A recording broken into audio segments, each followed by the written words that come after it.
Fun? Believe me, I know some folks that are in for some fun. Take a minute. See what's in it. But you can see how dangerous this could be. But first, we're going to have a little fun tonight, folks. It's time for the Geeky Brummie Podcast.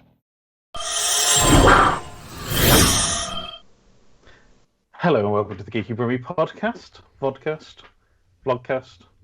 I've still not got the new name. Well, it's one of many choices. You can either listen to this on Mixcloud, you can listen to it on all your podcasting services, or you can watch us in video. There we go, all covered. And the plug's out of the way. How are we all, gentlemen? Leigh, what have you been up to since we last spoke to you? No, that's always the question, isn't it? I never prepare for this part.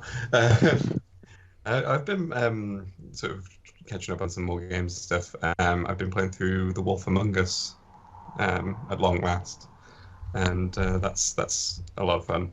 I really like the whole noir vibe of it. It's pretty much the only Telltale game that I've ever had much of an interest in, because they keep doing games based on properties I'm not super into. You can't see Sam and Max playing poker, whatever that game was. No. It's got GLaDOS in it, so that's good. But you know, that's a weird game though, that one, the poker one, because it's just like, let's put these characters from completely different games and we'll have them playing poker.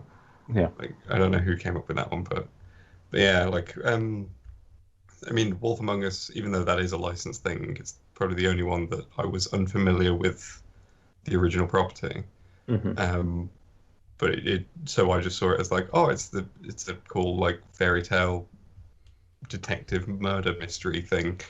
That sounds good to me. I'm down for that. And yeah, it's you're pretty much your interactive fiction type game where it's all about choices, and you never know if you're making the right ones or not.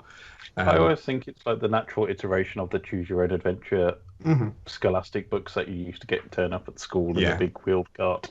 Yeah, it sort of sits between like the classic point and click adventures and your like you said, the choose your own adventures. The only problem is you can't like put your hand in one page and like turn to that and see if you die and then turn back and be like, no, I'll take the other two. If you want to do that in any Telltale game, then you've got to like completely replay the game. But yeah, it's been an interesting one. I've been trying to like make Big B as nice as possible, but the game does not make it easy. But that's the challenge though, and I'm enjoying that. Yeah. And so playing a werewolf means that you're gonna have to like go into that cautionary bit of you're gonna eat somebody at some point, aren't you? Yeah. Yeah. But yeah, it's like I'm on the final episode now. Just been playing it sort of in episodes, and I'm really enjoying the story of it so far. I just really like the sort of weird kind of fairy tales in the modern world sort of concept. It's just a really cool idea.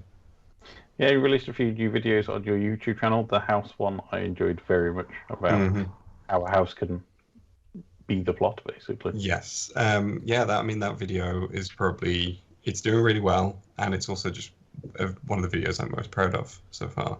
I'm just really pleased to see how well it's doing, and I'm definitely going to be trying to do more stuff like that in future, just because, especially with the crowdsourcing aspect of it. I basically just went to Reddit and asked a whole bunch of people, like, give me some examples of houses. Got this huge list.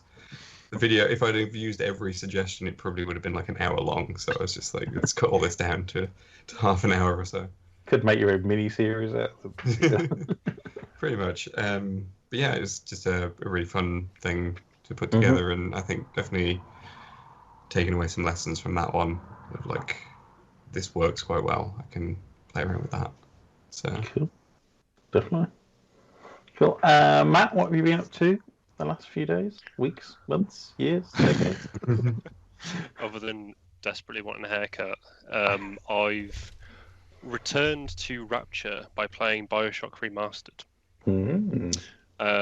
So it's been really busy sort of 2 weeks since we last met, and the stolen hours I do have, I've been replaying BioShock Remastered, because it's one of my sort of comfort games where I can just kind of go straight back into it.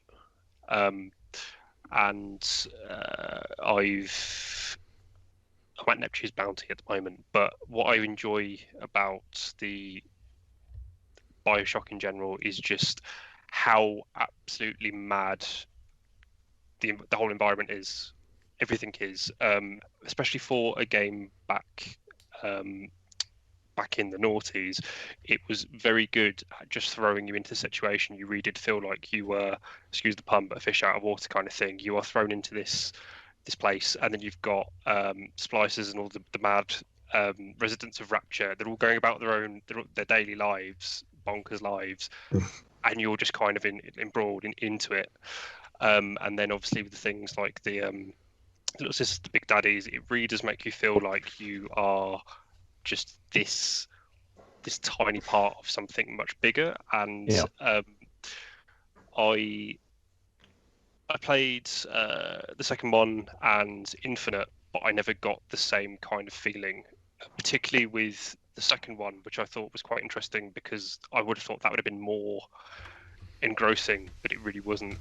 I think the second one suffers from the fact that you have that inbuilt, oh, I'm already powerful here, I'm the big daddy to begin with, whereas the first one... I think the problem with the second one as well is, like, in the first game, a big part of the appeal is you're discovering Rapture and you're seeing it all for the first time. And in the second one, you're just going back to a place you already know. So which is why I think, Infinite was better for that, just because it was a new location that you could rediscover in the same way, although that's got its own problem. Yeah. Absolutely. I think you're right as well, because as much as I do love it, there is a bit of sadness when the very first bit where he goes, "Welcome to Rapture," and it's like when I first ever played it, like, mind was blown. This is amazing. And then you watch it again, it's still great, but you just don't have that feeling again. I think you're absolutely right. It's like because you're used to it now. But yeah, still really loving it. It's just been a nice kind of distraction, I think. Have you started writing all your work emails with "Would you kindly" at the start? It's funny you mentioning about Andrew Ryan's speech at the beginning, because like normally I can reel that off the top of my head, and it's just completely out of my head right now. Yeah, it's a fantastic game, and it seems like Remastered is the new sequel. I know it's been a while since the BioShock Remastered games came out now, but there seems to be a lot of games getting remastered over the last few years, with like Call of Duty Modern Warfare, the original one, and we've got Mass Effect coming up as well. The whole Modern Warfare thing is like a nightmare, because you've got like Modern Warfare Remastered, but then they released another Call of Duty called Modern Warfare, just to confuse everyone. And also now there's going to be a Modern Warfare 2, the sequel to the new Modern Warfare. Oh, God. The sequel to the one that you probably haven't played because you bought the other one by mistake. I mean, to be fair, the amount of times when looking up stuff for Hitman 3 recently, just like, and I'll get like it's like Hitman Blood Money or whichever one is the original third one. I'm just like, that's not the one I mean. I mean the one that is literally just called Hitman 3 that just came out. Yeah, I mean, it comes on to one of the subjects we'll be talking about later with a certain franchise reusing colours quite frequently. Keith, what have you been up to over the last few weeks? I was going to try and be funny and just say all I'd been doing was watching Zack Snyder's Justice League. But I imagine other people would do that. No, what I've actually done was I finished playing Observation, thanks to Leigh covering it on one of his videos recently, which kind of was a game that I was a bit aware of, but hadn't really thought I'll play that. And then I saw Leigh's great video on it and was like, this looks like a game I would really enjoy, and did have a really good time playing that. And I think it was Leigh had said that it was done by the same people that did Alien Isolation. Yeah, a lot of the same team. Because I got a lot of that kind of vibe of that the that experience. Yeah, I think the two like lead actors in it were both in Alien Isolation. Yeah, it's like Emma was definitely voiced by the same woman who voiced Ripley's daughter. So. It was a really good game because it kind of, I like you were saying about playing the Telltale games. I kind of like a lot of the Telltale games. Played all the Walking Dead ones, the Batman ones, Back to the Future, Borderlands, Wolf Among Us. There was some just I kind of like that pace of game where it's an interactive story, which I got a lot of the from Isolation. Was that kind of like I was just part of a bigger story that was going on around me, and I was just kind of waiting for the next revelation or thing. And it was really nice. The ending was great. It was very much like a 70s sci-fi film where nothing's explained. It's like, yeah, it's alien. It's alien. Get over it. We can't explain it. We don't know what's happening. So it was very very enjoyable. That's why in my video I just made all the 2001 comparisons, because they're just right there. That's another movie that does not explain its ending, but the book does. Which is why I was able to like put that in the video. But Yeah, as long as you don't get Observation 2010. The year we make contact again. I say that, but I did enjoy that movie when I saw it way back in the 1980s. I did quite like that. Roy Schneider, 2010. Quite cool. Helen Mirren, I believe, is also in that, strangely. Does she play a Russian? She might play a Russian. Who knows? She's played everything. You say Roy Schneider, and all I can think of is Sequest DSV nowadays. It's like the default Roy Schneider. I know most people probably go Jaws. For me, it's Sequest DSV, and him having many conversations with a dolphin. See, you've got this is where you can tell somebody's age, because like you go for that. I also go for because he was in a film called Blue Thunder, which was like Airwolf, and Knight Rider, but in a helicopter that had not a great, but it had a TV version that starred somebody else entirely as the same character, I think. I thought you was going to go on about the Hulk Hogan boat TV series, in which had Thunder in Paradise. Let's not go there. Let's not go there. You know, basically that's Danger Boat. The footage. Yeah, that exists. That's real. I can't deny its existence. It's just the name Blue Thunder and Thunder in Paradise. It's just like too close in my head. Yeah. The other thing I've been doing is I've been rereading a digital reprint of the Third World War comic strips, done by a bunch of different artists, and I think mostly John Wagner, kind of from the early 90s, about a kind of like authoritarian England in the latter part of that century, which has got stuff in it that is so incredibly relevant 30 years later on that you just think it's sad that we haven't progressed to the point that like this horrible future people were envisioning 30 years ago is kind of still coming to pass. You kind of go, yeah, I prefer the 1950s futurists who said we were all going to be on Mars and everything was going to be groovy and all your dinners would come in trays and instantly, you would microwave them or rehydrate them. Yeah, everything was dome shaped as well, weirdly. Yeah, it's like, give me that future. We were promised Fallout before the war. We got Fallout games after the war. Yeah. What about you, Ryan? What have you been up to?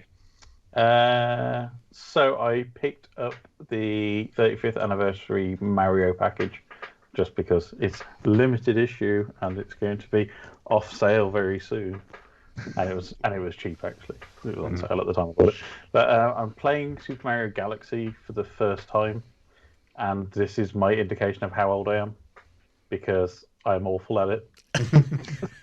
And it's a case of I could do Super Mario Brothers 3 pretty much perfect when I had my SNES and Super Mario All Stars, and now I try and play Super Mario Galaxy, and I'm like a blind hamster in a ball trying to just run around the planets and losing my life very quickly. But I've not wanted to play Mario 64 because I remember how horrible the control scheme was on that. So I'm kind of like, that would be the last one I get to. And Sunshine I played previously because I had a GameCube, and I think I actually really like Sunshine, and I think it gets a bad rap for a Mario game.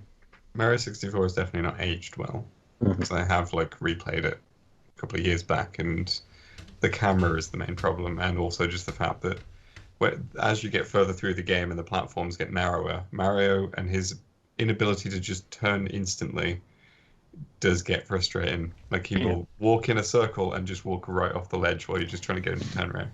Yeah, and it's that very early 3D era of games, and like Resident Evil, it suffers from it, the original Resident Evil, where the control schemes are clunky because nobody's worked out how to do the camera properly or how to follow, or having more than one D-pad.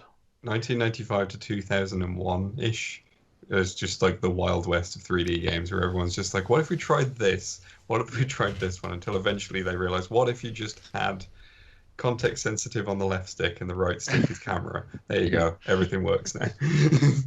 And like the whole Resident Evil 4 third person over the shoulder camera, which now is pretty much every single game ever, is all that uses. That period is interesting though, because it is very much a case of level designs were designed around the control schemes. So like the Resident Evil, obviously the angles were there to instill fear because you couldn't see what was coming. But then if you look at like the first Tomb Raider, the controls were garbage, but the way the designers did the levels suited the controls as much as possible. And then even though Super Mario 64 came out at the same time, same sort of thing, different control scheme, still terrible, but again, the way the designers did it, the levels were, suited it. So I think it's just trying to fight that inbuilt muscle memory from 15 years of knowing what thumb does what and what button goes where. I just can't believe that's the thing that when you said like Tomb Raider has like terrible control scheme, I was like, no, it doesn't, and then realized the only reason I know that is because of how many years I played Tomb Raider, and it's just burnt into my brain. But it's not like, so therefore, I absolutely objectively, love them. No, it is worse than what we have now. Absolutely love them, but then they are just bad. Yeah. But you can still love them. I also wonder whether the problem you have with Galaxy is because of that shift. Talking of control schemes, because that was again designed for the Wii, so that was nunchuck and wand. So I wonder if that the translation from that to the kind of normal joypad thing makes it different as well. But they've not done it great because they use the IR blaster built into the Joy-Cons. So like using the Joy-Cons in handheld mode, and because it uses the IR blaster, you like having to flick to like do all the Joy-Con maneuvers rather than being able to just like press up and move upwards, which is what people would expect to do. But it's interesting, and it's definitely worth playing because it's still a fantastic game. But I don't think either of them have aged well from a control. Any three of them have aged well from a control scheme, and actually Super Mario Sunshine is probably the best out of the three controller-wise, even though it's like the middle ginger stepchild of this series of Mario games. Yeah, I could see that just because, like you said, it's using the Wii remote originally for Galaxy. There's going to be a lot. Like, I can go back to Galaxy at any point and still enjoy it, but that's because I'm still playing it with a Wii remote and a nunchuck, and I think that conversion's probably not been done too great. And the GameCube controller was the closest Nintendo ever got to just a regular joypad in terms of every other joypad that's come since PlayStation. Well, apart from the Switch Pro controller, which is basically an Xbox controller with all the trademarks filed up. The Wavebird is still the greatest controller of all time that Nintendo ever released, I think, personally. I know people love the N64 controller with its three-pronged pitchfork design, but the Wavebird was like the first proper true wireless controller for me, and I loved it so much. In this one. But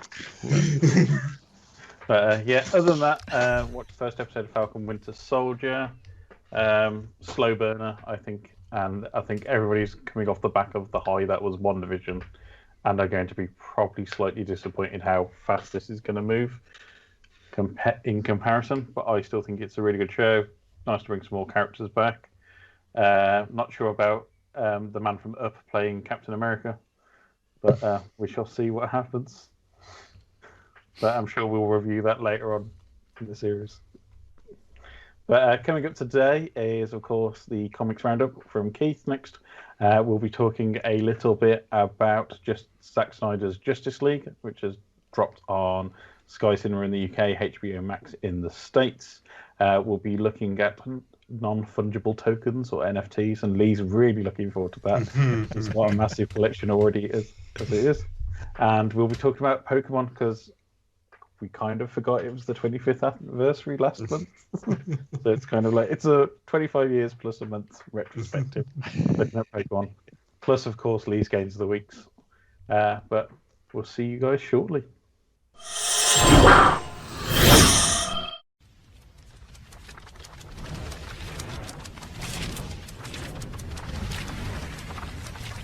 And now it's time to take a look at some great comics in the pull list. Out right now, we have Once and Future number 17 from Boom Studios. This is written by Kieran Gillen with art by Dan Mora and colorist Tamra Bonvillain. In this issue, a standoff between Duncan, Galahad and Lancelot is all that's preventing the other world and our world from colliding, but only one of them can be the greatest knight, and Duncan better hope it's him. And, of course, there's a dragon. This is one of the great fantasy comics out around at the moment, so be sure to check it out. Also out right now, we have Excalibur number 19 from Marvel Comics. This is written by Tinny Howard with art by Marcus Toe, and in this issue, Wild Violets, poisoned by her own venom. She didn't mean anything by it, but what's a girl without a body supposed to do? Just check out that cover. It looks like Betsy and the Quanon have finally got to confront what's happened between them over the years. And coming up soon, we have Strange Adventures number 9 from DC Comics Black Label. This is written by Tom King, with shared art duties by Mitch Gerrards and Evan Shanna. In this issue, it's chapter 9. The Pikes are attacking Earth. As the only warrior in all the cosmos to ever defeat them, Adam Strange leads the planet's mightiest heroes in all-out war. The only thing is, evidence is mounting that Adam's victory on Ran may not have been everything he says it was. There is time unaccounted for, circumstances left unexplained. Even Batman has started to wonder about his friend. Sure, they are fighting side by side right now, but who will answer for all the things that got them there? Why, Alana Strange, of course. It's time for the Rainian Princess to go out and set the record straight. The hit series continues on its bi-monthly schedule, and I recommend everybody pick it up. And finally, look out for X-Men number 19 from Marvel Comics coming up soon. This is written by Jonathan Hickman with art by Mahmoud Asur. This issue is described only as Escape from the Vault. I hope this finally resolves the story that has been going on for about a year, and we find out what's happened to X-23, Wolverine, and Synch and Darwin. And don't forget, you can check out our Twitter feed on Wednesdays at Geeky Brummie, where I'll be picking out some other great comics that you can look out for on the radar and some comics news in meanwhile. But now, back to the main show. So, Zack Snyder's Justice League has dropped on streaming services of your choice. It's 4 hours. It's very different to the Joss Whedon's, maybe never utter his name again, original 2017 release version, and we thought it's probably worth having a discussion about it and what we feel. And Leigh's probably going to run away in horror now because he can see Justice League on his screen and it's all dark and gritty. And we might have a topless Henry Cavill showing up shortly as well. But let's start off with Matt. What was your thoughts on this one? So let me caveat by saying I don't really watch a lot of the superhero films. And in terms of the DC ones, I've seen Suicide Squad, that kind of thing. But Batman vs Superman didn't bother watching because people said it was terrible. The original Justice League didn't bother watching except that it was terrible. So going into this, I was skeptical. But I enjoyed it. I mean, I wouldn't rush out to rewatch it, but I thought it was quite a interesting film. It kept my attention. I enjoyed a lot of the characterization in terms of sort of Cyborg and the Flash. I thought there were some really well coordinated bits, like cinematography as well was very good. So one of the examples was the fight on I can't pronounce it, Themyscira, Diana's sort of home, and it was the fight for the Mother Cube initially with Steppenwolf and the Amazons. I thought that was really, really well done. It was quite exhilarating, and there were those kind of bits. It's just there was also a lot of bloat where there didn't need to be bloat. There was also a lot of slow-mo, a hell of a lot of slow-mo.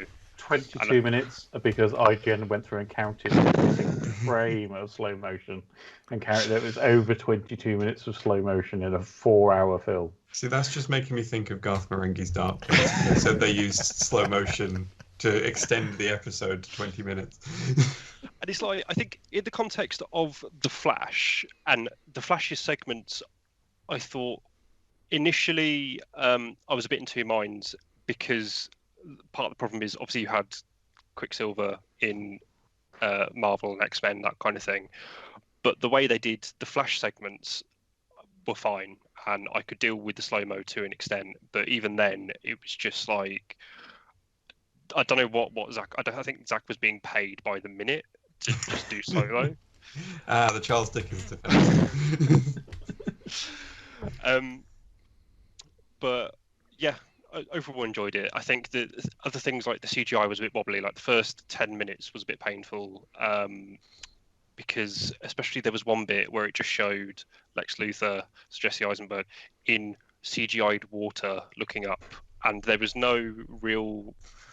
He doesn't really appear for the rest of the film, and it was just like, I don't understand why that was necessary. It didn't bring anything to it. It was just an excuse to make really bad CGI water, and I think that's kind of my experience. There were loads of things I enjoyed, loads of things I didn't enjoy, and I was kind of just left going, I don't know.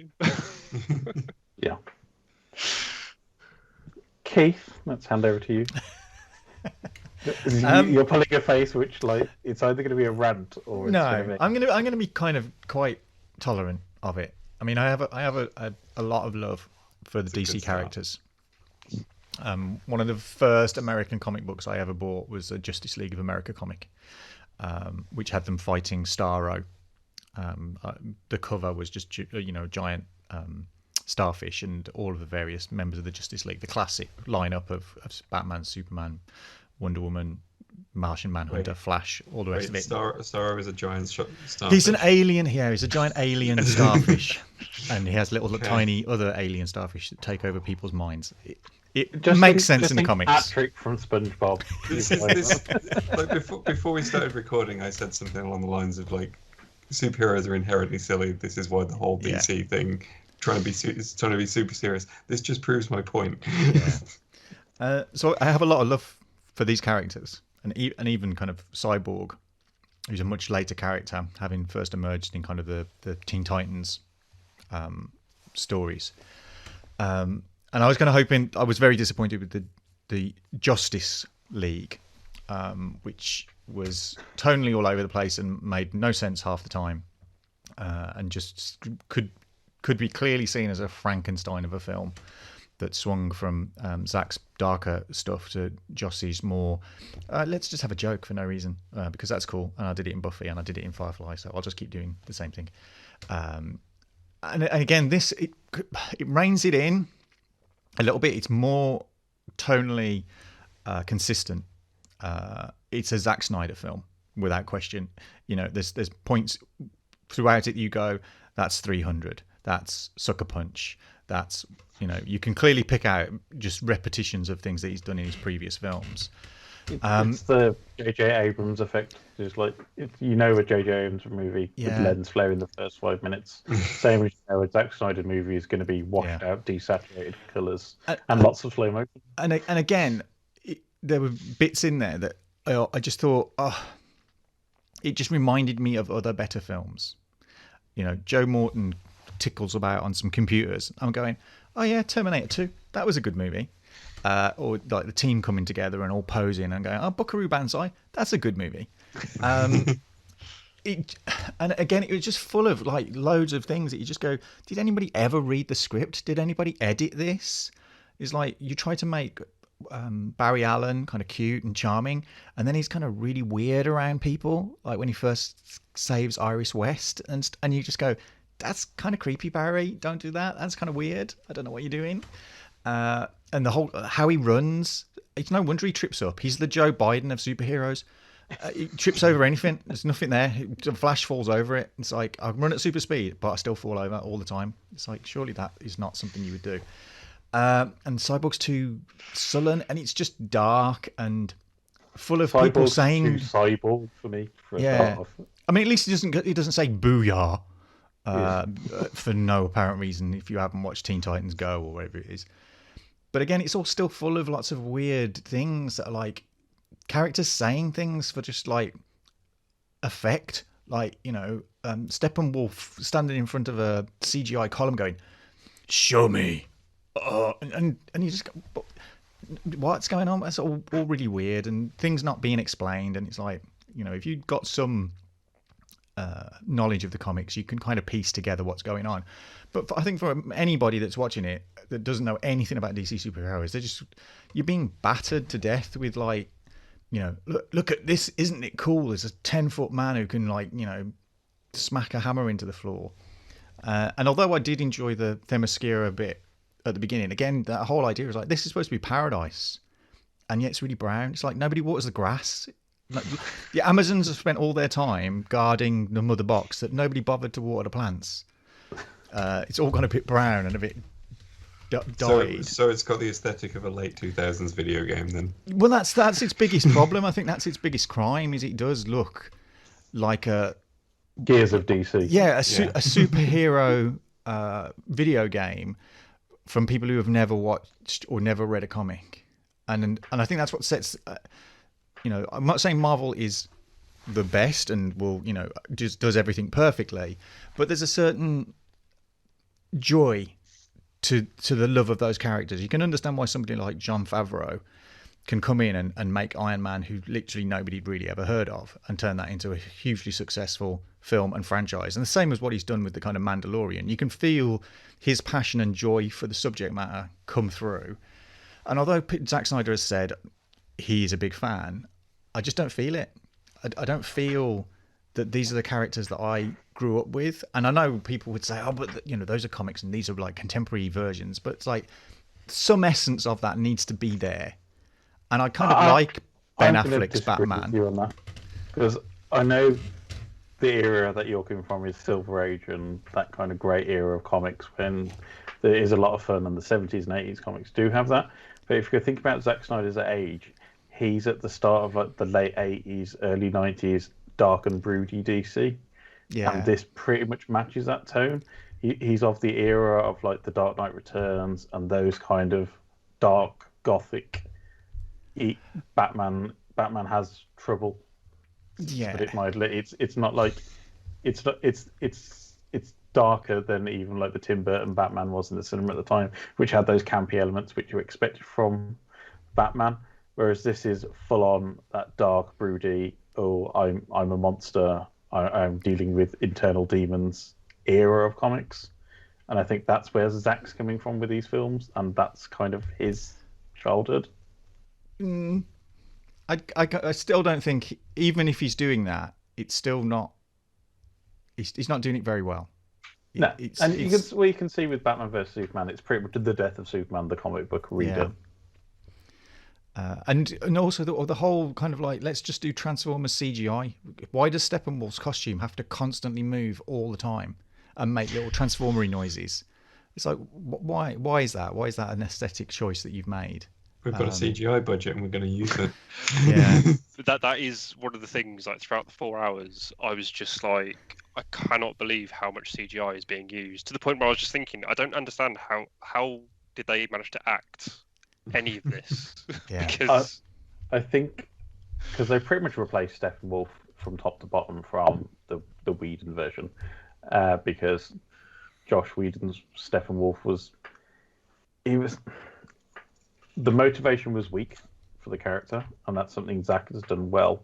He's actually like giving him a proper motivation and having Darkseid become basically his master, whereas in the Joss Whedon one, you never really got the feel of that. And he's a much more imposing villain as well, even with his shiny Bacophile suit. But I think it was an iterative improvement. I wouldn't say he was great, but I think it was a definite step up if you're comparing it to Joss Whedon's version. Yeah, it's definitely an improvement. I don't think it needs to be 4 hours. I think it's overindulgent in a lot of ways. Yeah.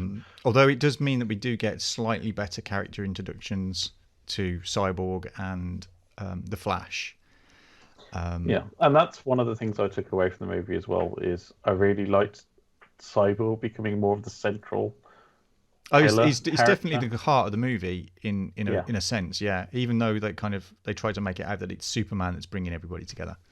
No, but I think it definitely works better than again the Whedon version, where it's all about Batman and Wonder Woman, and everybody else is subsidiary to those two characters.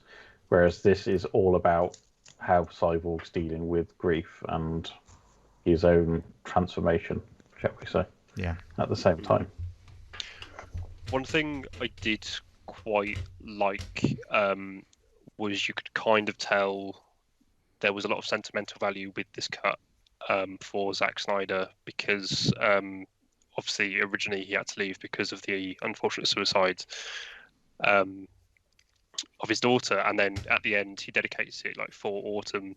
And there's a bit in it when Batman first meets the Flash. You get a billboard for I think it's the suicide charity that actually the hashtag Snyder Cut raised money for, and the whole kind of the underlying themes, all of sort of the heroes, however well fleshed out or not they were, there was an underlying theme of loss, trauma, that kind of thing. So I did quite like that aspect of it, and I did feel there was a sentimental value to it.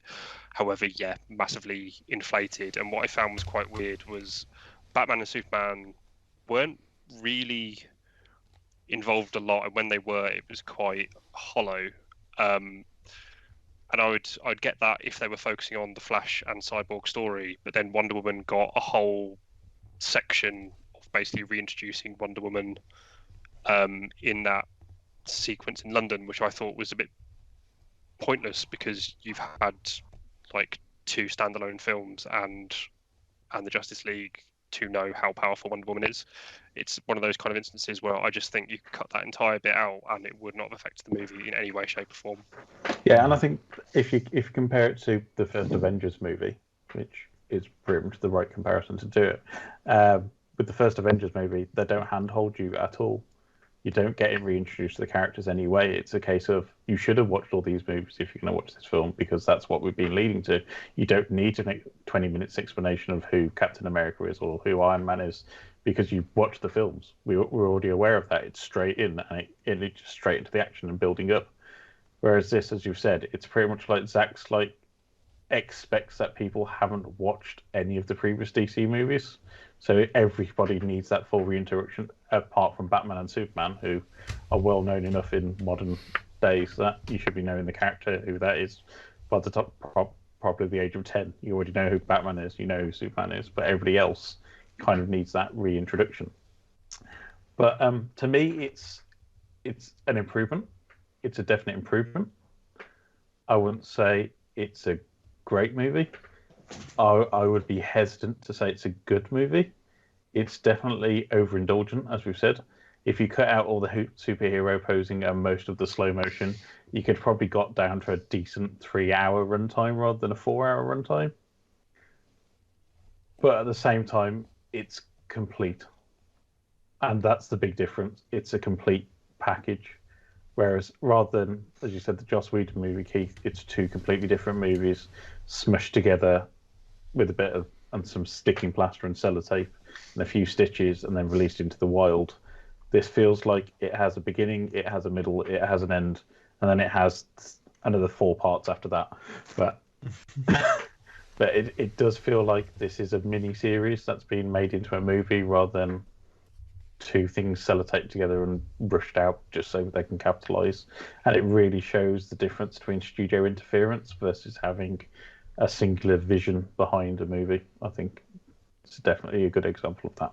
Yeah, I think as well, it's unfortunate that we won't get to see the culmination of what Zack had in mind across his kind of kind of Man of Steel was his setting up his vision of the DC universe. So Batman versus Superman, then this, then what would have come next? Because there's a lot of setup in this film as well for another film, which we're not going to get to be seen. So it's kind of like, it's almost like having The Empire Strikes Back, but never then getting to see Return of the Jedi. And I think that's a shame to give us this and then to kind of deny everybody the ultimate end is a bit of a shame, I think. And that's a bit detrimental because you kind of go, there's stuff I want to pay off with this because you've got other characters introduced in various parts. In the trailer, you see Martha Kent, but her eyes are glowing red, and that's because she may not be who she appears to be, and that doesn't really pay off within the context of this film as well. You're introducing other characters and name checking other big characters, and it's kind of like you know, it would have nice to have had a trilogy that kind of rounded everything out. You know, some kind of. To paraphrase Terry Pratchett, it's kind of like a glimpse down the other leg of the trail of time. It's kind of like this is what you could have won, basically, in a bit of bully. Yeah, bringing out the speedboat at the end. Yeah, it's to pinch a title from a Marvel series. It's Zack Snyder's What If Justice League. Yeah, but again, that did annoy me a little bit with the epilogue scenes. And there was some cameos in there that felt unwarranted. I mean, I was singing Lonely Island on a boat to myself for the last 5 minutes. And if you watch the film, you'll know why. But that is all I could think was that particular character being on a boat was completely irrelevant to the rest of the plot. And it said it was set up for the next film along. Yeah. But I was just saying for a second, I thought you meant that like Andy Samberg just showed up. Andy Samberg and the Brooklyn Nine-Nine cast. It's another crossover. That would have been great. Yeah, it's a curio. It's a definite curio. It's a cinematic curio, and I think if at any point before you've enjoyed Man of Steel or Batman vs Superman or whatever, it's definitely worth seeing what could have been. It's like the end of Bullseye. This is what you could have won if you'd have been good at darts. But you know, I don't hold any animosity towards it as a film. I think Zack Snyder's got a lot of good ideas. He's a decent director. You know, given the right material, and I'm kind of looking forward to his new Army of the Dead that's I think is releasing on Netflix very soon. Because he did a remake of Dawn of the Dead a good while back, which I quite enjoyed. For me, I've liked his films. So for me, I'm glad I watched it. Am I ever going to rewatch it? Probably no, because 4 hours of my life is precious at the end of the day. You only get so many minutes in your lifetime, and I'm not giving him another 4 of the 4 hours worth. Just do it when you rewatch all the Hobbit films. You'll never notice. It's just on separate screens. Yeah. And I think, talking of the Hobbit films, if a certain Hollywood actor who's known to recut things quite a lot and has done like a machete cut of another film, I think if somebody else recut this film up, but like recut this version rather than the Whedon version down to something manageable, I think that would be a much better film rather than trying to squeeze everything under the sun in. Yeah. As long as we never lose the hamburger sesame seed sequence, I'm all good. Keep that classic. Not the Frankfurter sausage wobble sequence. See, yeah, like something that Keith said earlier, like that first bit with the Flash and the Frankfurt, I was just like, what is going to happen? Where is the Frankfurter going? You're expecting saying, my name is Barry Allen and I'm the fastest man alive. Yeah. It's an improvement for me. Definitely an improvement. Oh, it's a much more coherent piece of filmmaking, and it fits within the world that DC were going for. Yeah. Quite nicely. Any final words, Matt? No, I think you encapsulate it perfectly. It's good for what it is, but yeah, probably won't return to it anytime soon. And I think fans of Zack Snyder's work managed to get something out of it at the end of the day as well. So what I'm learning from all your opinions on this is it is a movie that exists. Yeah. If you like similar movies, you may like this movie. We're pretty much But you might not. We just turned ourselves into Netflix's. You may want to watch this after the end of each show. Here's some other suggestions. Yes, you watch things with ninjas in. Would you like to watch Godzilla? You may have seen the letters N, F, and T in the news quite a lot recently, and you're probably wondering like most of us, what the hell it is. So basically, an NFT is a non-fungible token. It's kind of like stapling a receipt to an item that you've bought, which proves that you own that item. But do you own that item? It's a digital receipt, basically, that you can attach to an item. And then through the power of blockchain, which probably has turned off about 50% of our audience who hate that word, means that I like the fact, Ryan, you didn't go through the power of blockchain. It's more the wibbly wobbly timeline. It's like the magical blockchain. But yes, through the power of blockchain, it's a way of proving ownership of a digital asset. And I've been very careful with the way I phrase that. It's ownership of a digital asset. It's not copyright of a digital asset. It's not reproduction rights of a digital asset. It's ownership of a digital asset. So we've had quite a few large examples recently. So if you remember your memes from back in the many days ago, what the original Nyan Cat has been sold as an NFT. In the most greatest music that was on everybody's iPods and Zunes back in the day. There's a digital artist called Beeple who we'll probably touch on more. He's been doing a piece of digital art every day for the last 10 plus years, and he's sold his first 5,000 days of this for a record $69 million. Nice. Plus a little bit extra. Yeah. And a few other digital assets, so crypto kitties, crypto punks, you might have heard of as well in the news. For me, it probably took me about 2 to 3 days of just reading about it to try and get my head around how non-fungible tokens work and digital assets and like the rules and regulations around it.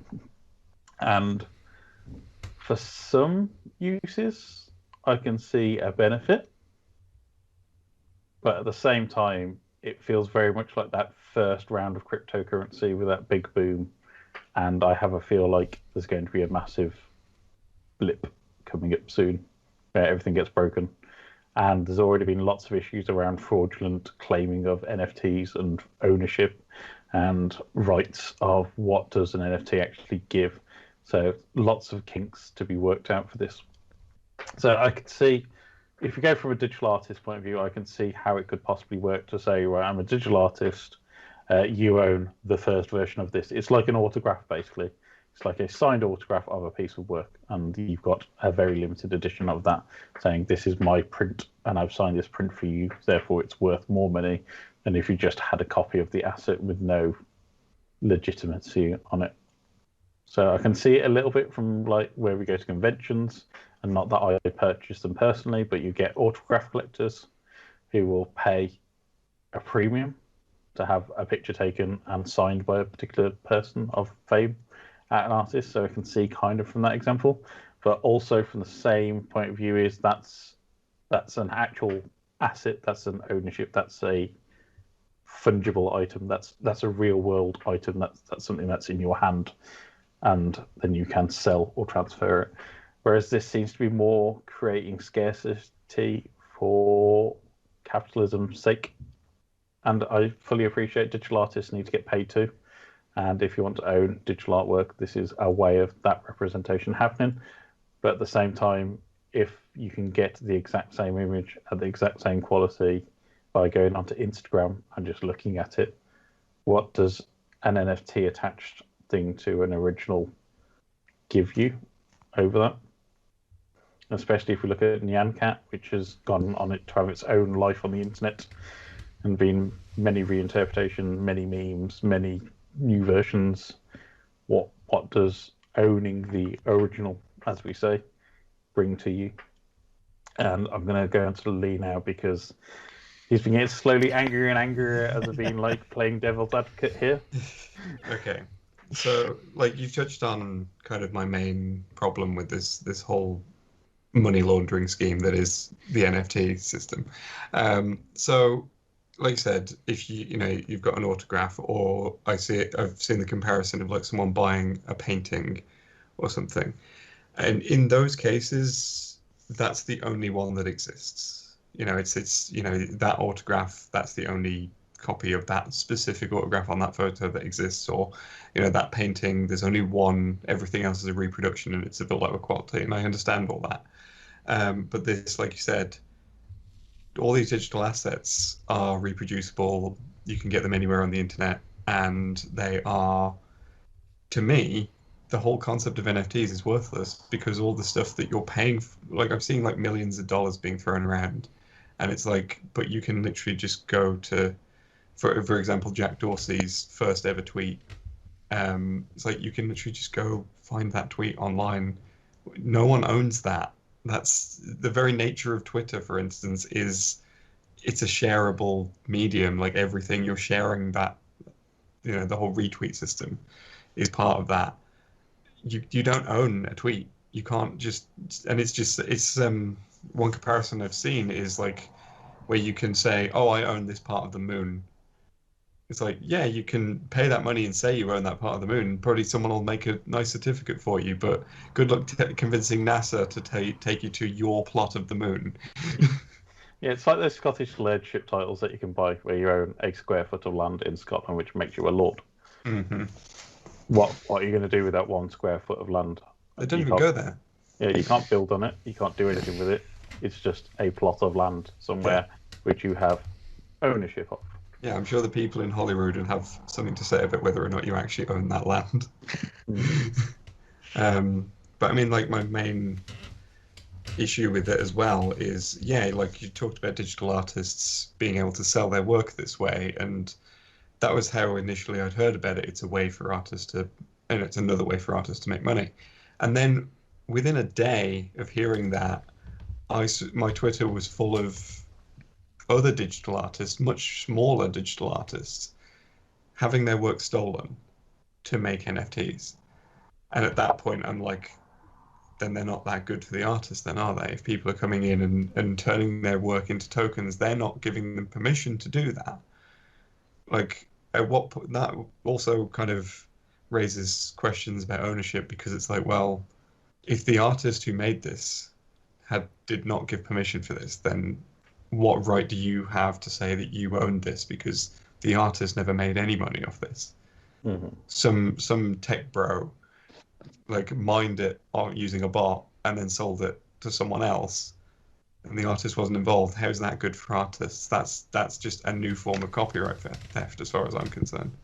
And I think, and because like a lot of the stuff involving the blockchain is like supposed to be, we're making it more open, we're making it more accessible, and that also means that there's not a lot of regulation of this kind of stuff going on, that there's an attitude of just like, oh, well, it's free for anyone to do what they want. It's like, but that does lead to exploitation, and if you're not going to tackle that, what good is this system?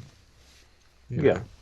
I mean, if you look at Mike Winkleman, who is Beeple, and who's been posting his art every day, it would be very probably hard to steal one of his pieces of art and sell it as an NFT, because he's very well known in digital art circles and his work's been shared. He's got millions upon millions of Instagram followers, and it's kind of, from that point of view, I understand completely that he's of a big enough weight that he can do it. And the thing of is, when he was selling his NFTs, he was creating a physical version of it. So what he was doing was getting like a LCD video screen, embedding that in a block of resin with a plate, signing the plate, and then having a digital version of the NFT playing in this plate and in a big case. So it's kind of like you're feeling like you're getting a physical asset with that. So I understand a little bit of that is mainly you're buying the item, but you're getting something alongside that item, of course. But as you've mentioned, I can see this being a real big problem, and especially for indie creators who might get big later on. Because if you've not found a way to protect your digital assets now, or got involved in NFTs, or understand the old NFT process, and then one of your piece of art get big later on, somebody might just go back and rip your entire Deviant Art back catalogue and then sell it. This is kind of the problem as well, is that like you can't even shut it down from a copyright perspective because it's bots doing it. There's literally like there's a whole bunch of bots just going around Twitter at the moment, finding bits of digital art and turning them into NFTs. And it's like, is that really something we want to allow to happen? Because you can't really fight that unless you shut down the bots themselves, you know. But then that NFT's been minted then, so how do you wrest control back of that NFT if you are the original artist? Yeah. And, you know, a lot of these artists, they can't afford the prices that are being charged for these things. You know, just the whole concept of this is just, it feels like a bunch of rich tech idiots who are just throwing their money around because they can, and they can say like, oh yeah, I own this thing, look how great I am, I own the one copy of this, and it's like, I don't care, mate. You know, yeah, I can access that image anywhere on the internet. You don't own anything. How about you use that money for something worthwhile instead of killing the planet with a blockchain? Yeah, and it feels like this is a bit like the end game of capitalism. We've run out of physical stuff to sell, so now we'll sell digital items instead, because everybody already owns. The rich people already own too much stuff physically to get away with selling it to them again.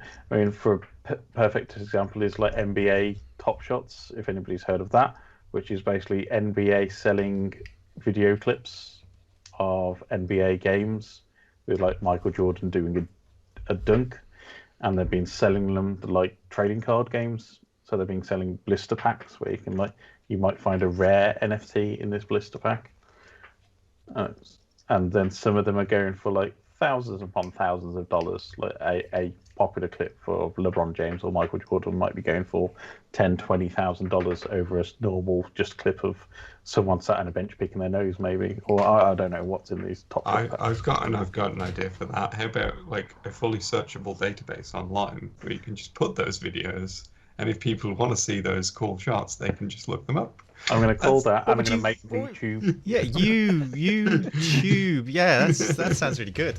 That sounds really good. That's a great idea. Yeah, but then it's like owning. It's probably an evolution of the FIFA Ultimate Team and NBA Ultimate Team kind of games. Where I mean that's got its own problems right now. Yeah, but it kind of feels like it's the evolution of that, where it's kind of, oh, I've got this super rare card. Where I'm going to be the only person who owns this super rare NFT for the foreseeable future. And they're going to be traded, aren't they? It's going to be the same as crypto. It's going to be the same as stocks. It's going to be traded on the market afterwards. The one benefit that for digital artists, we've meant that is when an item can get resold, they can put like a certain level of profit into that. So if you resold one of Beatles' artworks, I think it gets like a 10% cut for perpetuity. So if you resold that art, he'd then benefit from the reselling of that art, so it's not kind of a one and done, and it's trying to create a sustainable income. I mean, he's not going to spend, I don't think he's going to spend $69 million anytime soon, but for smaller artists, I can see the intonation behind it and how they were trying to make it so it's much more freer. But again, you're getting into the same kind of area that like monetization for YouTubers, that if you're not a famous artist who's making a lot of money for it, a small artist is never going to make $69 million from selling their digital art. It'll be pennies. It'll be essentially worthless for them to go through the whole process. And the whole blockchain stuff anyway is hugely environmentally unfriendly. The energy and power it takes to do all of this stuff. But for me, it's just utter nonsense. I mean, I'm of a generation that finds this whole thing sometimes mind-boggling, but the whole it's worrying, the phrasing of it. I agree wholeheartedly with everything Leigh was saying, and also with yourself. But this idea of ownership, this idea that people are out there craving, like, I need to own that's mine, and I've got it, and I can hoard it away. But I think the worrying thing down the line is when these people that own this stuff finally find some way to take it away from everywhere else. Because it's fine at the moment. You can laugh at them and go, obviously you've got more money than sense if you spent $69 million on something that just says you own it. But I can go and look at it on my phone, on my watch, on my TV. I can get a printout done at Boots and put it on my wall and do all of this kind of stuff with it. When it gets to the point where they go, that then gets removed, and the ownership is controlled by somebody, that's slightly worrying. If somebody's buying up assets this kind of already happened. You might have heard about Martin Shkreli, who owns the one copy of like the latest Wu-Tang album, because they made one copy. But like, I think the idea was that like someone would buy it and then they'd copy it and put it on the internet or something like that. But this guy, he bought it and was like, well, it's mine now. No one else gets to hear it. But the thing you got to remember about him is he also bought the rights to a HIV drug and jacked the price of that up 5,000%. And also then got arrested on security frauds or something like that. So this is the kind of person that I associate with all of this. Yeah. And that's kind of my problem with it. Yeah. And it's the snowball effect from when back in the dark old days of copyright law and patenting, when Disney started extending the patent so they would control Mickey Mouse, and it's now something ridiculous in the States, like 70 years after the creator's death, that you own the rights for. And they haven't tried to do it again this time around, and I think they've released loads of Steamboat Mickey merchandise so they could get away with saying it's an in-asset trademark rather than having it on copyright.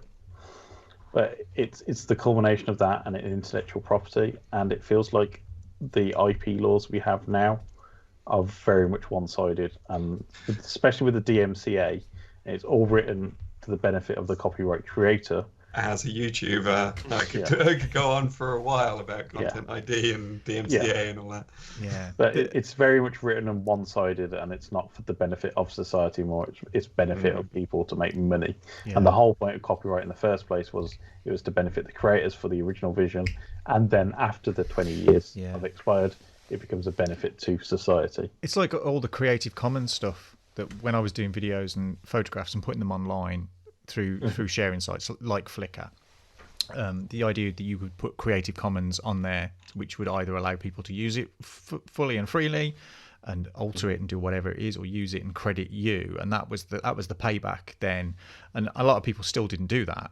You know, people would just pull stuff off the internet and use it, and we're all guilty of doing that. We find a nice image and it's like, I'm going to use that for some project or whatever. Nice video trailer. Yeah. But it's kind of like it's and because it's all digital, I wonder whether it's again that it might force people into stopping doing physical things in one way, because if you can make money in one sense, because I've seen a lot of kind of like marketplaces spring up where people have got like pieces of digital art and people are trying to kind of monetize everything that they create. But then I kind of think I hope that we get somebody like Banksy who does find some way to do a digital decay. So somebody spends £120 million on a piece of Banksy digital art, which somehow disappears and vanishes and becomes nothing. That's actually apparently a thing with NFTs already.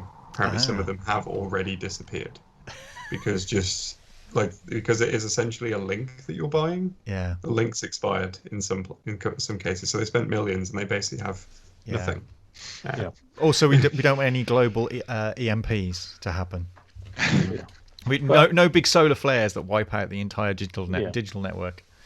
Yeah, it's like going back to my analogy earlier of it's the receipt that gets stapled to the item.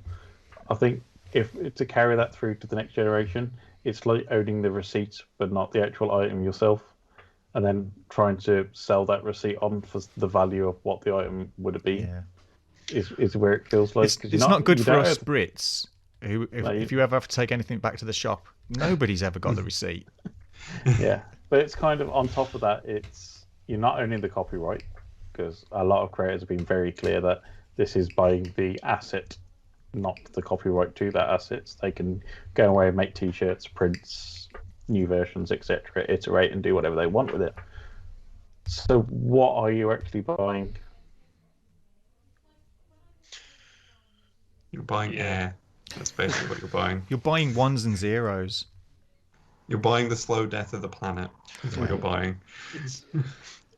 It's value, isn't it? I mean, everything all three of you talked about is absolutely right. It's not about art necessarily. It's about value. It's about the money, and the reason why I struggle to get my head around it is because I will forever be poor because I don't understand how any of that works, and it's exploitation, like ownership and affluency is the issue where Grimes can release a one-off video NFT and sell it for $630,000. I think the Gucci Ghost sold for 69 million more than the original Monet painting of Nymphes. And like you said, it's just a receipt because it's all purely value based rather than actually this is art and it's artist integrity. And the only people who are going to profit are people who are already that don't need it effectively. This is why I call it money laundering. Yeah, it basically is that. I think it's also the tax write-off benefit of it, and we've seen it in cases where the extraordinarily wealthy will invest in art, get that art valued for a certain amount, and then say, "Well, I bought art, therefore I funded art, therefore give me some tax back, please." Yeah, it's that whole field of just we'll fiddle with our money and put it in all these useless places so that the taxman doesn't get it, so that money can't go on to do useful things like fund a school or a hospital or, something that might benefit mankind and not slowly kill the planet. I'd be interested to see comic artists and what their interpretation of this is, because in the traditional model, if you create comics for 2000 AD, you usually sign over your rights to all of that work as a kind of part of the contract is you no longer own any of that work. So would 2000 AD swap to an NFT model, for example, where they own the NFT to that piece of artwork, but then the creator can retain copyright? That work? I severely doubt it would, and 2000 AD would prefer to own all aspects of the art. Yeah, it's a weird thing as well, because if you're kind of distributing something like that, you're kind of distributing the art through the normal method of people buying the book, because you're not gonna get it in any different format. It's not gonna be suddenly huger. So it's kind of like, what's the, I have in the past owned original pages of art because that's a physical thing and that's quite cool. And I'm still not 100% on board digital comics. It's a convenient way to read something, but there's something like having books, a physical thing that I can hand down. I haven't got to worry about not having a computer or an internet connection or anything like that. And physical things, it's like Parks and Rec. You bury your gold next to your log cabin because that will be worth something one day. Somebody will need that. But all these digital assets and stuff, it's kind of like, it's worrying, especially if you're not the artist who can apply this to it at the moment of creation. That you're stamping your, almost like a kind of brand or whatever they used to do with silver or whatever it is, to mark where it's been created, so instantly, so it can't be stolen. Because that was the thing once this kind of story broke. A lot of the comic artists that I follow were kind of worried, and it was happening, that NFTs were getting applied to pieces of their art that they just had no knowledge of, and it's a worrying trend if that's what is going to happen. Because if bots are doing it, there's no control, there's no legislation, there's no regulation for this to happen. And then what do you happen once it's happened? Like Leigh said, how do you wrest back control? Yeah, and it's like, as you mentioned about disappearing assets. I mean, there's the famous example in the UK of where somebody sent his old hard drive full of bitcoins to a landfill, and he's trying to bribe the council by saying, "Right, I'll give you £20 million worth of bitcoin if you help me have a concerted search to find this hard drive." And I can see the council people just being like, "What is Bitcoin?" Considering councils are running 3 decades behind everything else. Yeah. And he's got hundreds of millions of pounds on this hard drive, which he knows is in landfill. If only he'd put it in a bank where it might have still got value. So at the same time, it's about being very careful with your digital assets at the same time. As if you do own something, how do you make sure? And I freely do disclosure, I own some cryptocurrency. And it's more for the case of I own it in case it ever does pay off, and then I can quit work and run away and have lots of money. But can you back it up? Can you make a duplicate backup of it just in case? Well, what you have is what's known as a paper wallet, So what you do is you print off the address and you keep that in a very safe place and don't tell anybody where it is. But that means that then you can find your wallet wherever you are in the world because you have a paper version which says this 26, 28 length of string of characters is your address and that's where your money's kept. That's why you have to be very careful with them. And you don't tell anybody where your address is because they can just say, yes, that's my money. I'll put it on an exchange and sell it all. See, I'm never going to be any good at this. I put my keys on my phone down and I forget where they are 2 minutes later. Yeah, but if I didn't have any crypto, I would feel a bad geek for running this podcast. It's like I feel like I need to own some of it to understand how it works and get involved in the process. I invested in Funko Pops. That'll pay off in the future. Those Beanie Babies will pay off one day. Those Beanie Babies, they're still stashed away. They're waiting their moment. But that is what I was just about to lead on to. Was this feels like the digital equivalent of buying Funko Pops or rare Funkos, or that whole thing about creating value from something valueless and creating scarcity, which is what society runs on. The only way you can the only way you can profit is to create scarcity, and we've seen it even with, like, as Lee's just shown you there, one of the What, you mean like this one? Amiibos, yeah. And how ridiculously expensive was that Amiibo at one point? Yeah, I was lucky because I got it pretty much when it was still available. So yeah, but brings us on neatly to Pokemon, which we'll be talking about shortly. Hello and welcome to the portion of the show where I talk about my games of the week for the past 2 weeks. Last week's game of the week was Mundaun, a hand-drawn horror game. Set in a secluded valley in the Alps, you play as a man returning to his old hometown following his grandfather's mysterious death, and he discovers a series of macabre secrets within the town. While a fairly standard premise for a horror title, what makes Mundaun stand out is its striking visual appearance, with everything in the game appearing like it's been hand-drawn in pencil, even within a 3D environment. It also looks suitably spooky, evoking a Wicker Man atmosphere in its presentation, and that's always a good thing. Mundaun is available for PC as well as the PlayStations and the Xboxes. Game of the week this week is It Takes Two, the latest co-op adventure from Hazelight Studios, the creators of A Way Out. Set in a quirky world of sentient books and toys, you control an estranged couple as they try and fix their relationship while working together to navigate this strange place. The game looks to be a wonderfully inventive mixture of mechanics backed with a focus on co-op. It's a visual treat too, and with all of this, I have to make it Game of the Week. It's available on PC and the PlayStations and Xboxes as well. And with that, let's get back to the main show. Pokemon is 25 this year, or it was last month, but we didn't cover it then. I think we were kind of busy with all our anniversary stuff at the time, so that's our excuse, I will say.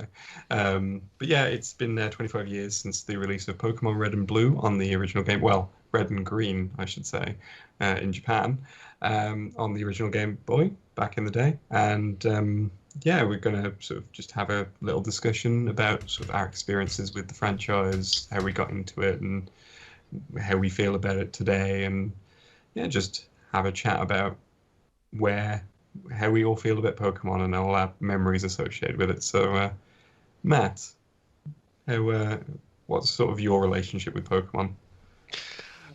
So I first encountered Pokemon around my best friend's house at the time, and he had Pokemon Red on Game Boy, and I was like, what is this? And he was like, where have you been? It's everywhere. And so I started watching him actually play over his shoulder Pokemon Red, and then suddenly it exploded in school.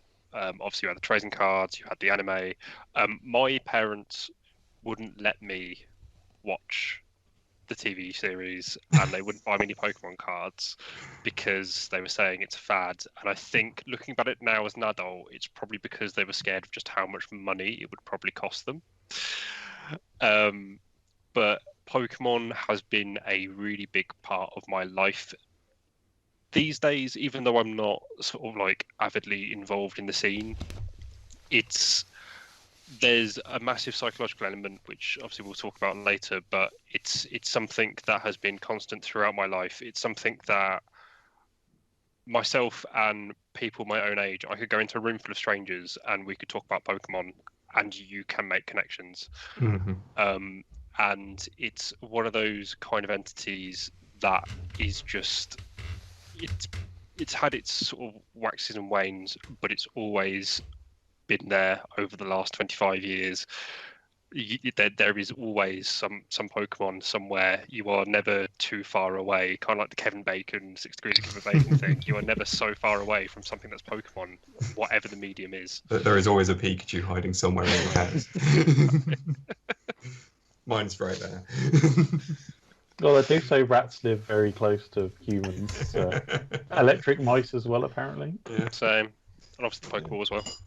Because I already pulled up Amiibo, so you know. But I mean, just to put it in perspective, the Pokemon franchise is the largest franchise in the world. It's a $100 billion industry. It's bigger than Star Wars, bigger than Disney. It is literally the biggest brand in the world.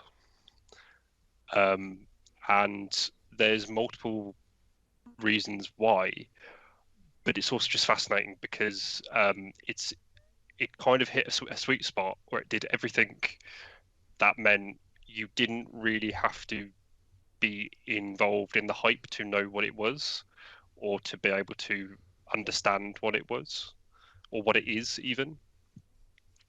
And I think, like you mentioning, like your parents saying that it was a fad and they didn't want to get you involved in any of that.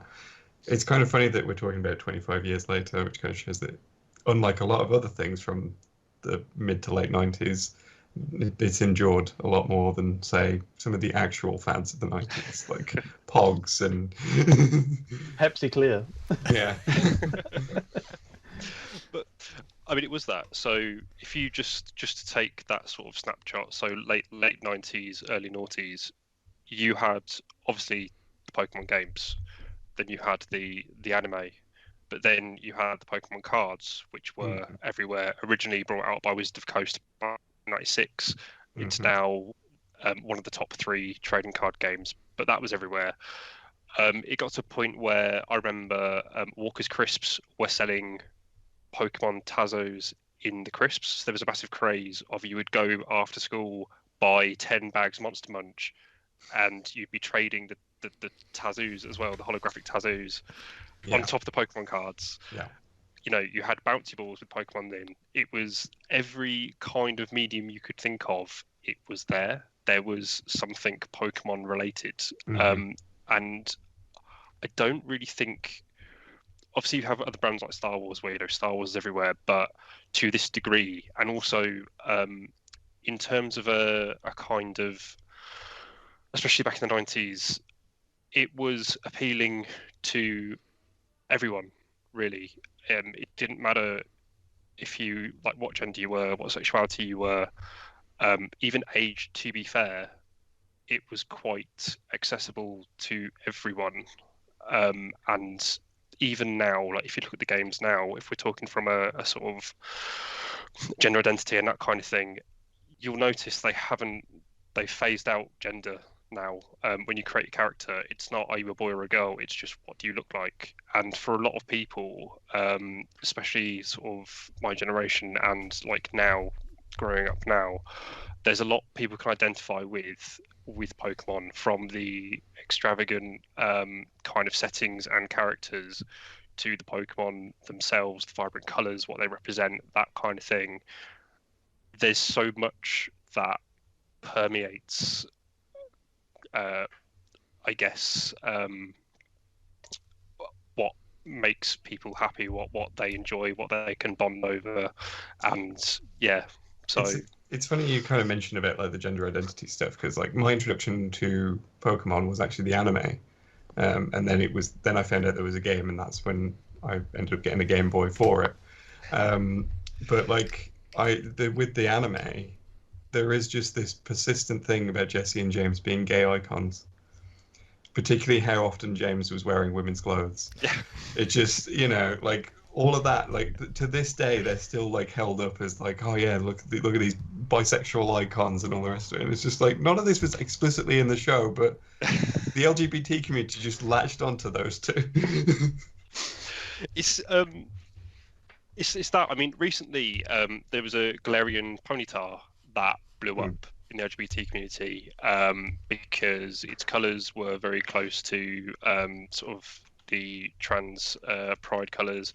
Everything about it, kind of its abilities, that kind of thing, it kind of resonated. And yeah, you're absolutely right. So obviously Jess and James are a perfect example, but then even just looking at all of the characters, they all have their own really unique look, and same with the Pokemon, they're all quite unique. You can't really define, you had Pokemon like Jinx, who blatantly was like a drag queen, just looked like a drag queen. I do like the episode that revolved around Jinx of the anime got banned because of what Jinx looked like. Exactly, and it was just it's a perfect storm of how accessible it was, and also just the concept itself. End of the day, it was these cute little creatures fighting each other, but very sort of basic rock paper scissors style, not something like Yu-Gi-Oh, where you've got millions of different cards do different things. It was fire, like fire gets killed by water, that kind of thing. It's very basic stuff, and it was just accessible. I mean, they still kind of have that as like the core, because all the starters have always been fire, water, and grass, which are all good against each other. But it's also, you're saying about like how unique the designs of the Pokemon are. One thing that I have definitely noticed through following the franchise for all this time is that I think every Pokemon is someone's favorite, except probably the Keys. No one likes the Key one. Because I think there's been so many like Pokemon where I was like, I don't really like this one. And then you'll find someone online who's just like, I adore them. They're the best. And there are people who, I mean, as someone whose favorite Pokemon is Meowth, and the amount of people who find Meowth annoying, but I'm just like, no, he's a fun talking cat with a New York accent. It's the best. But I think that's the thing that sort of helped it endure as well, is that people have kind of formed those relationships with the Pokemon themselves, and kind of, this is my favorite, and even with new ones coming in, there's still more that they can kind of latch onto. So I've definitely got favorites across the different generations and stuff. So even though like, weirdly, I don't really play many of the actual games these days. Like the last sort of main series game I played was Omega Ruby. But like the games that have kind of excited me the most over the past few years have both been from Namco. It's because Pokken was really good, and I was all about Pokken. That was such a great game. Basically, the Tekken team making a fighting game with Pokemon, and then now it's new Pokemon Snap is out next month, and like more Pokemon Snap. I've been waiting 20 odd years for that. Yeah. You mentioned hype earlier, and I think like my first memories of it was the fact that we had it so much later in the UK and Europe compared to Japan and the US. So it was like 96 in Japan, 98 in the US. Was it? Yeah, September 98 in the US, and then we got our version in like 1999. It took so long to get over here, but the hype train had already built up to the stage of this. We'd had the anime on. You'd pretty much heard about this. You'd known about the legendary Mew being hidden away in the game. There's all the stuff about Missing No, and it was that burgeoning start of the internet when people were talking online about, oh, there's this crazy new game out, and everybody's going to want to play it, and it's going to be amazing. And I think, like you're saying about like how long it took us to get it, I think we heard about the controversy around it in Japan because of the Porygon episode that caused so many seizures before we even got the show. And it's like, kind of shows you how long it took that we had this big national crisis around it in Japan. And we were just like, what's Pokemon? For me, it's a memory of, because both my sister and I had Game Boys at the time. We were very lucky. And I made sure that I bought red and blue and a link cable. And the first couple of hours was me playing on both cartridges, so I could get enough of the starters, so I had the full starter team like playing my game. So it's like I felt like a massive cheat doing it, but it was kind of like turning up at the school next day with like, I've got them all. Screw you, I've got them all. But it's that like as well, like your social status changed with Pokemon. I once got a Dark Team Rocket trading card pack, and I got a shiny Dark Team Rocket Charizard, which was like supposedly insanely rare. I was treated like a god for 2 days until someone stole it, and it caused a massive controversy in school. Like it was the thing, the flavour of the month. Did you ever get it back? No, never got it back. There was a rumor that someone found it ripped up outside, but that was never proven. But you know what I mean? It was just like That's like an NFT now. That's worth money. You wanted that dollar. But I think like because you're sort of bringing up the link cables and stuff, that's a big part of probably why it took off the way it did and became such a cultural phenomenon. Because as a franchise, it encourages like communication and engagement and people talking to each other and you know, trading with each other. Because I mean, like even the 25th anniversary video that Nintendo put out the other week, they were showing off the various different ways that the games have linked up in the past. Like you had the link cable, and you had like apparently Diamond and Pearl had like a thing where you could put a code into a web browser or something. I don't remember this, but apparently it was a thing.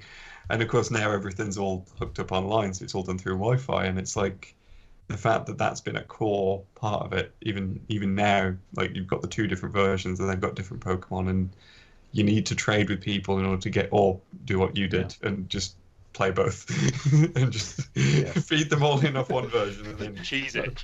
Yeah. But you mentioned that, I mean, Pokemon Go, which I've recently gone back into, and I've said this multiple times in the game. Recently, it's had like a Kanto celebration weekend for the 25th anniversary, and in that, it was a choice of you bought your ticket for the event and you bought a red ticket, or you bought a green ticket. You couldn't buy both, and then you had to trade with your friends on Pokemon Go if you wanted to get the entire collection. And it's kind of, again, that kind of theme all the way through. And it's always been a technologically innovative series. So technologically innovative series, because we've had Pokemon Snap, as you mentioned, which was very much using the Game Boy camera. You've had that was an N64 game. Sorry, but I think you could hook it up to like the printer for the Game Boy. Yeah, and print out your little pictures and stuff. It was terrible because the printer was terrible, but you know, it was innovative for the time. You know. But I remember it was heavily sold with Super Game Boy at the time, which was a SNES cartridge that you popped your game cartridge into, and then you got a color experience of playing Pokemon. You had Pokemon Stadium as well, which was the same deal. You plug your Game Boy game into the thing that goes into the N64 controller, and then you can put your Pokemon into the N64 game and fight them in there. Yeah, and I think you had HD Rumble I think Pokemon Stadium was one of the first games with the Rumble pack. Probably. I know that also there was, around that time, there was the game where you could speak to Pikachu. So that was like some very, very early, very broken voice recognition software. Yeah, I remember that with a little microphone. Yeah. And it's still having it now. Like you can get the little Pokeball to go out and play Pokemon Go with, or the wristwatch where you can press a button and it auto catches the Pokemon for you. Yeah. Or spins the Pokestop and stuff like that. And it's constantly iterative, even though the core game itself has never changed. But going back to what you were saying earlier, Matt, about how it's an inclusive franchise, and I think the world of Pokemon helps that. You start off as a 12-year-old and you're allowed to go and explore, and there's nothing nasty out there. And even if your Pokemon loses a battle, it faints and you can go and recover it. And even if you lose all your Pokemon, you just get taken straight back to the center. So there's never a feeling like that you're not progressing in the game. And when you think about the big bads in the game, which is your high school best friend / bully, or even if you look at Team Rocket, the most hapless mafia organization in history, it's kind of, you always feel like there's no danger to the world and that you can freely explore and you can go find in the long grass and there's no risk to you going and exploring that world. Yeah, I think so. I mean, like, Team Rocket are definitely less inept in the game, but even then, the fact that a 12-year-old can just waltz into their HQ and take down their boss in a Pokemon battle is kind of, I think most 12-year-olds, that's kind of like a power fantasy of being able to, oh yeah, I took on the adults and I won because kids are better and all this sort of stuff. I think that it kind of feeds into that a little bit. But also there was some really weird kind of educational mechanics as well. Because remember in Silver and Gold they introduced the thing where you could send some of your winnings to your mum and she banks it for you, so you have your own savings account in Pokemon. You're just there being like just helping loads of like the main like weird mechanic from Gold and Silver I remember is the phone, where like the youngster Joey would just keep calling you up to tell you about his Rattata. It's like, yeah, I get it, Joey, I get it. You don't have to keep telling me. But one of the most heartwarming things, again, which just come off the back of this, and remember from a few years ago, was Twitch Plays Pokemon, and that was an amazing thing to see. That a group of, frankly, over 100,000 idiots in a chat room trying to play Pokemon as a group experience and still managing to complete the game somehow. Yeah. It's like a great testament to the game that it forces cooperation out of people. Mm-hmm. Yeah. Yeah, and I guess sort of the question of what will we be seeing, like a 5th anniversary, that kind of thing. I would say absolutely yes. Like I would not be surprised if this outlives all of us, just because of how much of a sort of there's so many elements to it. There's a nostalgic element, whether you're a sort of a geek or not, it's likely you've experienced it, and like I said, you can still bond over it. There's still a sense of community. It's very inclusive, and just the sheer volume of stuff out there, there's bound to be something that will keep your interest. I mean, it's inclusive until you get to the real hardcore people who, like, I've never seen people who hate Pokemon as much as those people. But people are obsessed about playing the game as well, and like knowing the meta for every single game and having spreadsheets of the moves. Yeah. It kind of like, it's got both ends of that spectrum of people who hate Pokemon for its existence and people who hate Pokemon because the meta's been broken again and they need to like resort their entire deck.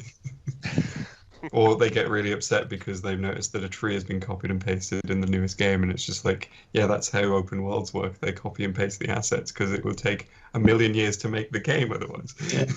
Learn how game development works. You mentioned about the game franchise continuing on forever. I mean, I think it's fair to mention as well, probably Game Freak themselves as a studio are probably feeling burnt out for developing 25 years worth of Pokemon games, and you've seen a lot more freedom of the Pokemon license within Nintendo to go elsewhere in the last few years. I think, like, with Game Freak, there's definitely been a problem over the last few years because it's been kind of annualized, and you can kind of see that to a degree. Like, Sword and Shield is definitely lacking in some areas from what I've seen.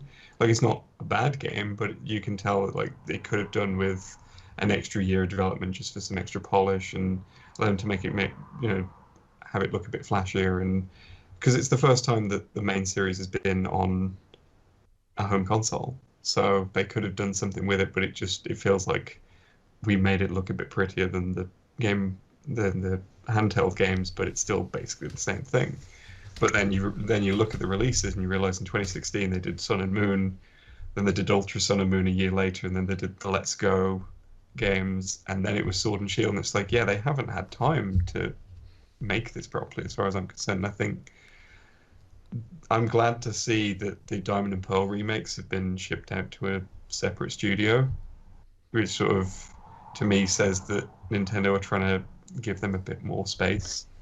At the same token of that, they're probably trying to eke a bit more money out because, as you mentioned, it's the biggest franchise in the world, and it is Nintendo's greatest cash cow. Mm-hmm.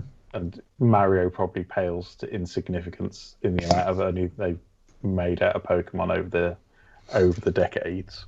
Although there is always the technicality that it isn't technically owned by Nintendo, even though it is. Yeah, it's like they own a certain percent, and then they own another company that owns a bigger percentage. What it is, it's Pokemon is officially owned by the Pokemon Company, and a third of that company is Nintendo. And then it's Game Freak, and then it's Creatures, who are the other developer who are involved in the series. The three of them jointly own it, under the name the Pokemon Company. So Nintendo tend to not treat it as if it's one of their first-party franchises. That's why you'll never see Pokemon turn up in a standard direct. I was wondering whether it's a good thing or a bad thing that I was in my 30s when I first played Pokemon. But that was when it came out in 1999, because my partner and myself played that during my son's pregnancy. And I wonder if that's partly because now he is a perennial Pokemon player. But again, I also liked that franchise, so I'd played Pokemon Snap, one of my favourite games, for some bizarre reason. I just absolutely love Pokemon Snap. I didn't do Stadium, but I did Colosseum on the GameCube. And again, I think much like Leigh, the handheld versions I didn't really play a lot of, just because being an adult, you didn't have the time to play those games. So some of the console ones I did play more. But again, I've read some of the comics, some of the manga, watched the films. I had a lot of good times watching those films with my kids.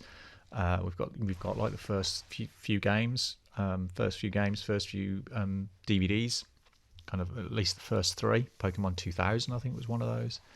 But it was just something that everybody, could. It was a wholesome, entertaining, a family experience. Everybody could be part of it. Really, there was no barriers to it in terms of that. It made me scared of wandering through the long grass for many years afterwards. But do you think it's affected your son's choice of degree? Well, yeah. I mean, he's doing zoology and conservation, and I guess that those themes are inherent to the Pokemon stories. Getting, being part of and living in tandem with nature. I think that's a big, the eco theme within the games is a big part of that kind of like, responsibility for looking after your environment and the creatures that live in it. So yeah, it possibly kind of has a big influence, and hopefully a lot of it does revolve around the Pokedex, and it's research and studying essentially is what it is. So getting your assignments from Professor Oak. Yeah, it's like, let's do some research. Or Professor Willow, or Professor whatever this tree is this time around. But do you think they ever have a club together where all the professors get together and have parties? I think it's implied that they do. I think they're usually in the having the party under the other party. I know that's an obscure Hitchhiker's Guide to the Galaxy reference, but still, banging on the ceiling. Professor Oak is definitely visiting your mom for dinner. My favourite thing with Professor Oak, though, is just like in Pokemon Snap, how often he'd just be like, "Wonderful!" every time you present a photo to him. Just the only voice clip in the entire game is just him going, "Wonderful." Yeah. I mean, is it bad that I'm really excited for that new game? Oh no, I'm really excited. It's like I really want to play that game. Oh yeah. Yeah, it's been great to hear our memories, and as I said, it's going to be an enduring franchise, and it's probably definitely going to be around much longer than us. And it's this century's version of Walt Disney, I think. Even though it's a 90s franchise, it feels like it's a 2000s onwards kind of. I mean, Nintendo are definitely the video game equivalent of Disney. Yeah. Good and bad. But yeah, I think Pokemon is definitely one of those franchises that's going to sit there next to Mickey Mouse and all that, just living on longer than the creators and everyone who was there to begin with. So yeah, it's that. I mean, it's the Pikachu silhouette is iconic as Mickey's now. Not on that. Who's that Pokemon?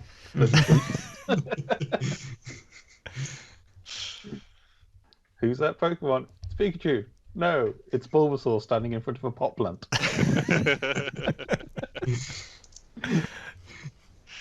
I shall also reveal. I mean, Leigh's revealed his favourite Pokemon, but I do have to. Mine, for some reason, still is I do have a lot of love for Geodude. For some reason, I don't know whether it's from the anime, the way they'd say Geodude. I just like that idea of a boulder with arms. It's like, I fully admit that my love of Meowth comes from the anime, because That's right. So is it the Kanto form, Keith, or is it the new one? Oh, no, I'm talking old school original Geodude. So for me, probably my favourite Pokemon is still going to always be Arcanine, because I always had dogs growing up, and it was kind of like, this is like a virtual dog for me.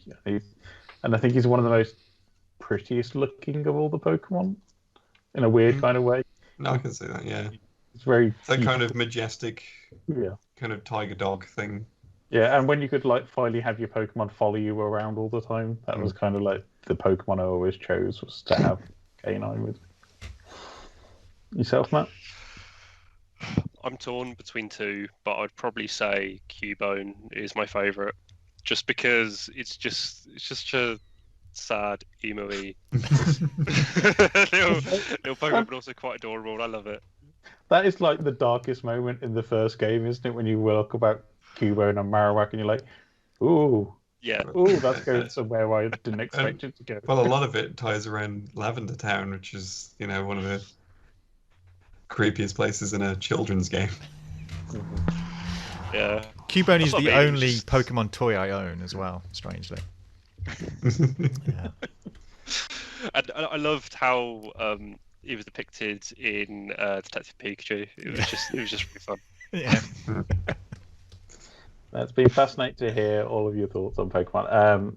If you've got any Pokemon thoughts you want to share with us, if you're watching this on the YouTube, there's always the comments box below, or you can reach out to us on Twitter, Facebook, Instagram, any of our social medias. Just drop us a message, or even hello at geekybrummie.com. We're always there. Who's your favourite Pokemon?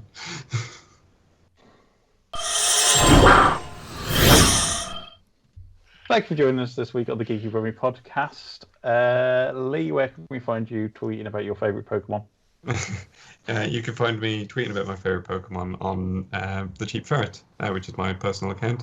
But I also do updates for my YouTube channel on Twitter at BobThePetFerret, which is also the name of my YouTube channel, where recently, as we discussed earlier, I have put up a video about environmental storytelling in video games through houses specifically. That one's been very well received, and the next video to go up, because it's BAFTAs week, Gaming BAFTAs week, there is going to be a show all about comparing the Game Awards, Jeff Keighley's Game Awards every December, to the Gaming BAFTAs. So that should be a fun one. Sponsored by Raid Shadow Legends. Sadly, they have not contacted me for a sponsorship yet. Is it Raycon earbuds? Skillshare. No one's contacted me for a sponsorship yet. But if you're offering, I'm open to. Yeah. And don't forget Leigh's Game Rounder with the work of Matt every Friday on the Geeky Brummie website. And you can see the games of the week from those roundups in this video. If you're watching it, or in the podcast, you've already listened to it. I don't know why I'm telling you. It's a few minutes back. Just listen to that. Says it much better than I do. Matt, where can we find you tweeting about your favourite Pokemon? So you can find me on Instagram at matchstick_Matt, where I take all my selfies. And you can find me on Twitter, where I'll be tweeting about Pokemon and selling my selfies as exclusive NFTs at Mr. Bat Level. But you can also find me on the Geeky Brummie handle on a Monday, where I talk very random stuff, and you can read my esports update alongside Leigh's gaming update on a Friday. Awesome. And Keith, where can we find you tweeting about your favourite Pokemon? You can find me tweeting at hardluck_hotel on Twitter. You can find me on Instagram as well. I always forget we've got this. With my arty black and white photography on Instagram at hardluckhotel, no_. If you want to take a look at my YouTube channel, I recently put up a video there I helped make of a local Bearwood mariachi band, all filmed remotely in support of Anti-Racism Day a week or so ago, which was a lot of fun to do. And you can find me mostly on Wednesdays on the Geeky Brummie Twitter and a website, putting up a bunch of nonsense about comics I like, and mostly comics I like. So they tend up to be obscure, weird titles, or all the X-Men. Well, not all the X-Men, but a lot of the X-Men titles over at Marvel. I don't play favourites. If I like a book, I'll tell you about it. Your favourite comic of the week has a protagonist that looks very familiar for some strange reason. I am not saying anything about it's a book called Once and Future, which is great. It's written by an English writer, Kieran Gillen, and there's a character called Duncan who is a redhead, and I'm not saying there's a lot of similarities, but the first issue I was struck by the idea of like, did I how what's going on here? I'm not as cool as Duncan. It's fine, Keith. Like my game of the week a few weeks ago had you in it as well, so I have found over my many never years. See them in the same room. That's all it is. I'm very easily translated into a two-dimensional avatar. I think I'm an escaped character from Who Framed Roger Rabbit. There's always some good comics in there, some kind of newer ones as well. So if you're interested in thinking about picking up some comic books, have a look at that on a Wednesday. And your Meanwhile gives you the latest in comic book news as well. Yeah, every now and again something interesting. Might be a bit in the future or TV related. So check it out. Awesome. What about you, Ryan? Where can we find you tweeting about your favourite Pokemon? My favourite Pokemon is Greg Wallace, and I tweet about him every time MasterChef UK is on currently. Mainly because he looks like Execute, but just like in a single line. He's the part of Execute that escaped. Yeah, basically. But you can find me tweeting about MasterChef UK. Semi-finals week is next week, which means the return of MasterChef Bingo. So there's a little bit of a community of us on Twitter who enjoy playing MasterChef Bingo, mainly looking for Greg Wallace to shout the time, which happens at least in an episode. But otherwise, you can find me at Ryan Parrish, which is a pure retweet channel for the Geeky Brummie channel. I do tweets on Tuesdays and occasionally Thursdays when I remember. You can also find my lovely partner Vivian doing tweets on Saturdays, and always forget to shout her out. But Viv does a great job managing our Geeky Goings On account on Twitter, which gives you what latest live and virtual events are on. And she does Geeky Brummie on a Saturday, so go and check stuff like that out. But as always, you can find us on geekybrummie.com, Geeky Brummie on YouTube, Twitter, Facebook, Instagram, all of that jazz. And don't forget to like, subscribe, share, tell all your friends about it. Please, it helps. It helps us get the message out, and it helps us make even more great quality content that you've been watching or listening to today. Mixcloud version will be up in a few days as well, if you want to have an extra version with even more music in even longer version rather than the extended podcast that we do once every 2 weeks. But pretty much thanks very much for watching, listening, or whatever way you consume this content. It's been great, and we'll see you next issue. Bye, everybody. Catch 'em all, folks. Bye.